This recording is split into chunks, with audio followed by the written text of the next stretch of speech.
A lot has been said about the so-called crisis on the high street, and if you were to take the reports at face value, you would assume that all retail is on its last legs.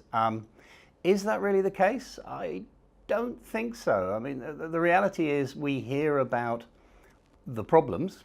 What we hear less about is that significant proportion of retail businesses that are actually doing really rather well.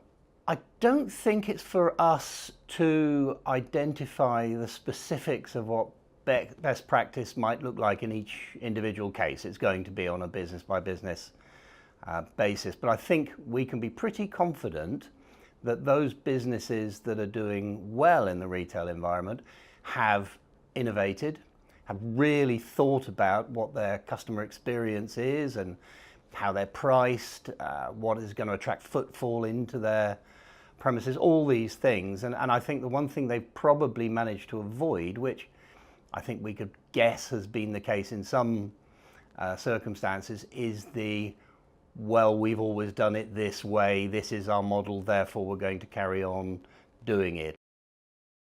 All businesses have to innovate if they wish to survive, and finance is no different in that respect. We can see quite clearly in financial services, let's say in the field of small business funding, there's an enormous amount of innovation going on in that space, and phrases that were unheard of 4 or 5 years ago, such as peer-to-peer or crowdfunding and all those sorts of things, are of course now broadly understood by the majority of the public. So clearly there's a lot of innovation in the space.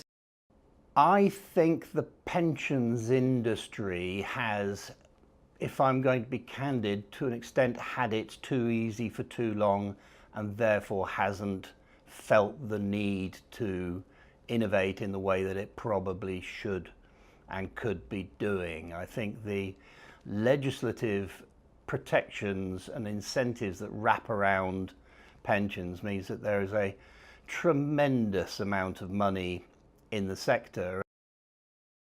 I think the danger for